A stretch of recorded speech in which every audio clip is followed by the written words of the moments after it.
आपण शुणुचंती व्यासवाणी। जनगण मन अधिनायक जय हे भारत भाग्य विधाता। पंजाब सिंधु गुजरात मराठा द्राविड उत्कल बंगा। विंध्य हिमाचल यमुना गंगा उच्छल जलधि तरंगा। तब शुभ नामे जागे तब शुभ आशीष मागे। गाए तब जय गाथा जनगण मंगलदायक जय हे भारत भाग्य विधाता।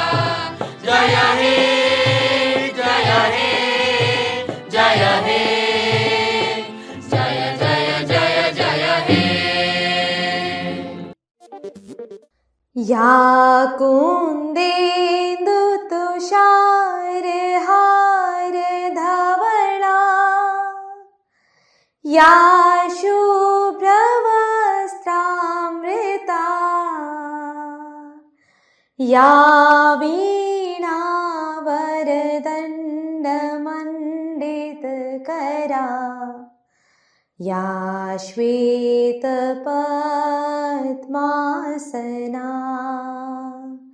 या ब्रह्माश्रुत शंकर प्रभृतिवी।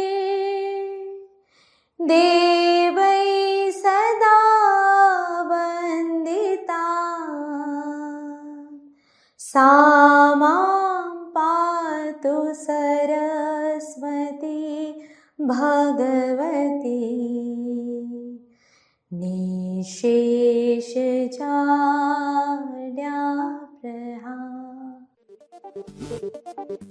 नमस्कार। व्यासवाणी खबर सहित मु शुभश्री। प्रथमे मुख्य खबर। जातीय शिक्षानीति 2020 कार्यकारिता संपर्क में भुवनेश्वर ठारे जातीय कर्मशाला आयोजित। जगदेले फकीरमोहन विश्वविद्यालय कुलपति प्रोफेसर संतोष कुमार त्रिपाठी। खरा दिन पाई आज मुख्यमंत्री जनशुणाणी कार्य बंद रही। ओम्फेड क्षीर दर लिटर पिछा 4 टंका वृद्धि। गुजरातर अहमदाबाद ठारे आसंता काली राज्य सरकार पक्षरु पुंजीनिवेश सम्मेलन अनुष्ठित हेबो। आज 4टी राज्य और गोटे केन्द्रशासित अंचलर विधानसभा निर्वाचन फलाफल प्रकाश पाइबो। विशिष्ट गीतिकार और लेखक प्रसून जोशी प्रसार भारतीर अध्यक्ष भावे नियुक्त हेले। अमेरिका और ईरान मध्य पुनर्बार शांति आलोचना पूर्व उभय पक्ष शर्त रखिले। गतकाली आईपीएल खेल रे कोलकाता और गुजरात विजयी। एवं आज बालेश्वर और मयूरभंज जिले में काल बैशाखी वर्षा आशंका। एबे संपूर्ण खबर। भुवनेश्वर लोकसेवा भवन स्थित राज्य सम्मेलन कक्ष रे 2 दिनिया जातीय शिक्षानीति 2020 संपर्क में एक जातीय कर्मशाला अनुष्ठित हो जाइछि। एथिरे राज्यपाल डॉक्टर हरिबाबू कंभमपति मुख्य अतिथि भावे जोग देइथिले। से तांको वक्तव्य रे कहिथिले जे 2036 सुधा विकसित ओडिशा एवं 2047 सुधा विकसित भारत गठन दिगरे जातीय शिक्षानीति 2020 रो सठिक कार्यकारिता सहायक हेबो। एही कर्मशाला एक समयोपयोगी एवं दूरदर्शी उद्यम बोली राज्यपाल कहिथिले। एथिरे उच्च शिक्षा मंत्री सूर्यवंशी सूरज, विभागीय शासन सचिव अरविंद अग्रवाल उपस्थित थिले। एही कार्यक्रम रे फकीरमोहन विश्वविद्यालय कुलपति प्रोफेसर संतोष कुमार त्रिपाठी समेत स्नातकोत्तर परिषद अध्यक्ष professor Bhaskar Behera, professor Pankaj Kumar Padhi, professor Nihar Ranjan Rout प्रमुख अंशग्रहण करथिले। आज मुख्यमंत्री अभियोग शुणाणी शिविर बंद रहिबो। प्रचंड रौद्र ताप जोगु एही कार्यक्रम बंद करा जायथिबा साधारण प्रशासन और साधारण अभियोग विभाग सूचना देइछि। अभियोग शुणाणी बंद हेबारु ऑनलाइन पंजीकरण मध्य बंद रहिबो। परवर्ती अभियोग शुणाणीर तारीख और समय आसंता दिन में घोषणा करा जिवो बोली साधारण प्रशासन और अभियोग विभाग पक्षरु सूचना मिलिछि। ओम्फेड क्षीर लिटर पिछा 4 टंका बढ़ी। गतकालिठू एही दर लागू होईछि। मत्स्य और पशु संपद विकास मंत्री गोकुलानंद मल्लिक कहिसेंती बहुदिन हेबो दर वृद्धि होई नथिला।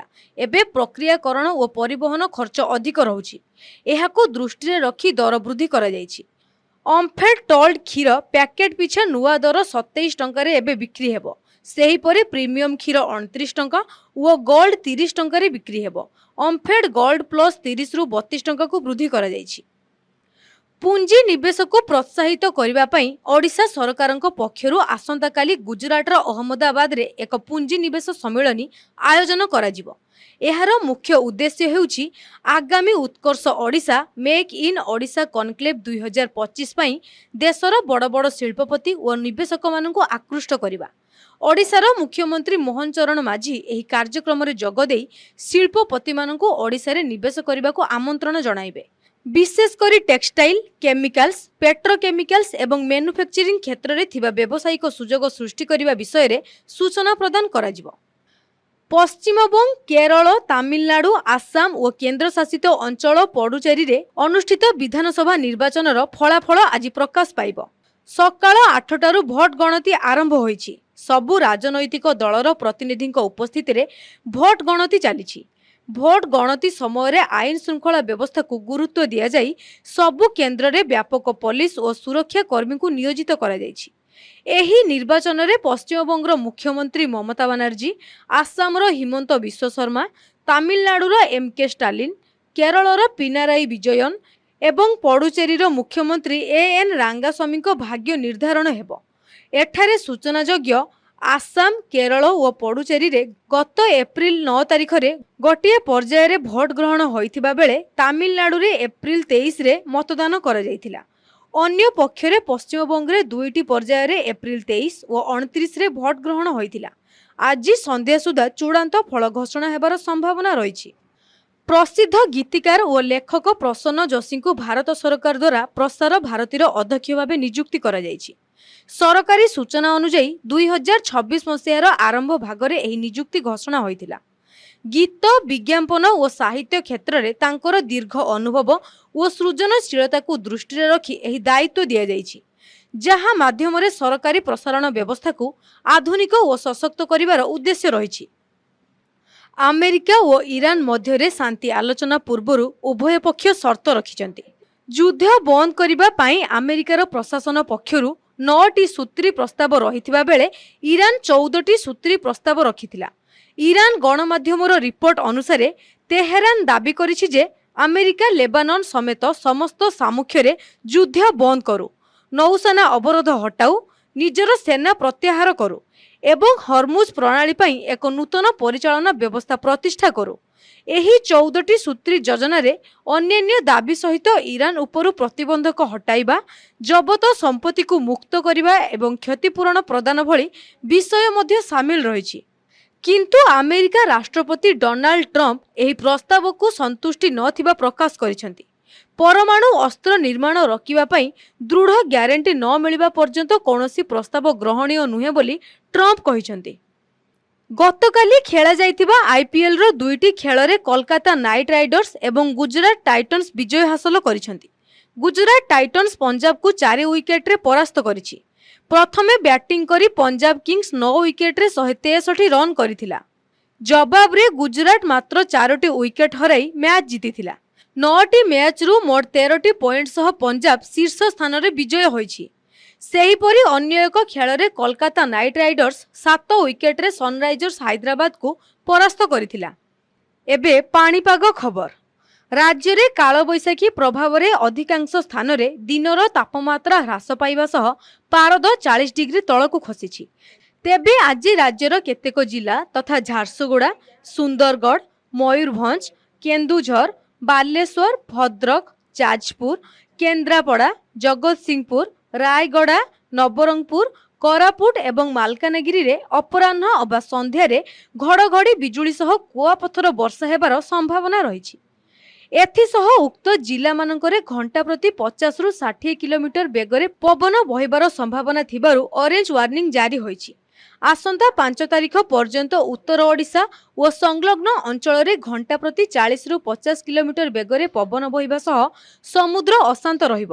ତେଣୁ ମତ୍ସ୍ୟଜୀବୀମାନେ ସମୁଦ୍ର ମଧ୍ୟକୁ ଯିବା ସମୟରେ ସତର୍କତା ଅବଲମ୍ବନ କରିବାକୁ ହେବ ବୋଲି ଭୁବନେଶ୍ୱର ଆଞ୍ଚଳିକ ପାଣିପାଗ କେନ୍ଦ୍ର ତରଫରୁ ପରାମର୍ଶ ଦିଆଯାଇଛି। ଏବେ ଆସନ୍ତୁ ଶୁଣିବା ଆଜିର ସ୍ୱାସ୍ଥ୍ୟବାଣୀ। ଏଥିରେ ଶୁଣନ୍ତୁ ଅମ୍ଳ ସମସ୍ୟାରୁ ଦୂରେଇ ରହିବେ କିପରି। ଆଜିକାଲି ଅମ୍ଳ ବା ଏସିଡିଟି ସମସ୍ୟାରେ ଅଧିକାଂଶ ଲୋକ ପୀଡ଼ିତ ହେଉଥିବା ଦେଖାଯାଉଛି। ଅମ୍ଳ ସମସ୍ୟା ହେଲେ ସାଧାରଣତଃ ଖାଦ୍ୟ ଖାଇବା ପରେ ଖଟାଳିଆ ହାକୁଟି ଆସେ, ଗଳା ଓ ପେଟ ଜଳିବା ଭଳି ଅନୁଭବ ହୁଏ, ପେଟର ଉପର ଭାଗରେ ଯନ୍ତ୍ରଣା ହୁଏ, ଛାତି ଜଳାପୋଡ଼ା ହୁଏ, ବେଳେବେଳେ ବାନ୍ତି ହୁଏ, ଅବହେଳା କଲେ ଗୁରୁତର ସ୍ୱାସ୍ଥ୍ୟ ସମସ୍ୟା ସୃଷ୍ଟି ହୁଏ। ଏଥିପାଇଁ ତୁରନ୍ତ ଡାକ୍ତରଙ୍କ ପରାମର୍ଶ ଅନୁସାରେ ଔଷଧ ଖାଇଲେ ଏହି ସମସ୍ୟାରୁ ମୁକ୍ତି ମିଳିଥାଏ। ସ୍ୱାସ୍ଥ୍ୟ ବିଶେଷଜ୍ଞଙ୍କ ମତରେ ଅମ୍ଳ ବା ଗ୍ୟାସ୍ ସମସ୍ୟାର ମୁଖ୍ୟ କାରଣ ହେଉଛି ନୀତିଦିନିଆ ଜୀବନଶୈଳୀରେ ଅନିୟମିତ ଅଭ୍ୟାସ। ଏଥିପ୍ରତି ସତର୍କ ହେଲେ ଅମ୍ଳ ସମସ୍ୟା ହୁଏ ନାହିଁ। ପ୍ରତିଦିନ ସକାଳେ ନିର୍ଦ୍ଦିଷ୍ଟ ସମୟରେ ବିଛଣାରୁ ଉଠନ୍ତୁ ଏବଂ ନିତ୍ୟକର୍ମ ସାରନ୍ତୁ। ସକାଳେ ଖାଲି ପେଟରେ ରୁହନ୍ତୁ ନାହିଁ। ସକାଳେ ଗୋଟିଏ ନିର୍ଦ୍ଦିଷ୍ଟ ସମୟରେ ପ୍ରାତଃ ଭୋଜନ କରନ୍ତୁ ଏବଂ ଠିକ୍ ସମୟ ବ୍ୟବଧାନରେ ମଧ୍ୟାହ୍ନ ଏବଂ ରାତ୍ରି ଭୋଜନ କରନ୍ତୁ। ରାତିରେ ଶୋଇବାର 2 ଘଣ୍ଟା ପୂର୍ବରୁ ରାତ୍ରି ଭୋଜନ ସାରିବା ଉଚିତ। ପ୍ରତିଦିନ ଅତି କମ୍ରେ 2.5ରୁ 3 ଲିଟର ପାଣି ପିଅନ୍ତୁ। ଖାଦ୍ୟରେ ତେଲ ମସଲା କମାନ୍ତୁ। ବିନ୍ସ, ମୁଗ ଡାଲି, ଫୁଲକୋବି, ବନ୍ଧାକୋବି ଆଦି ରାତିରେ ଖାଆନ୍ତୁ ନାହିଁ। ଏହା ଅମ୍ଳ ବା ଗ୍ୟାସ୍ ସମସ୍ୟା ସୃଷ୍ଟି କରାଏ। ଘରୋଇ ଉପଚାର ଦ୍ୱାରା ଅମ୍ଳ ସମସ୍ୟାରୁ ଉପଶମ ମିଳିଥାଏ। ଉଷୁମ ପାଣିରେ ଅଳ୍ପ ଲେମ୍ବୁ ରସ ଫେଣ୍ଟି ପିଇଲେ ଅମ୍ଳ ସମସ୍ୟା ଦୂର ହୋଇଥାଏ। ସକାଳେ ଖାଲି ପେଟରେ କିଛି ଦିନ ପର୍ଯ୍ୟନ୍ତ 4ରୁ 5ଟି ତୁଳସୀ ପତ୍ର ଖାଆନ୍ତୁ। ଅମ୍ଳ ସମସ୍ୟାରୁ ଉପଶମ ମିଳିବ। ଆଜିର ଖବରକୁ ଏଇଠି ରଖୁଛୁ। ନମସ୍କାର।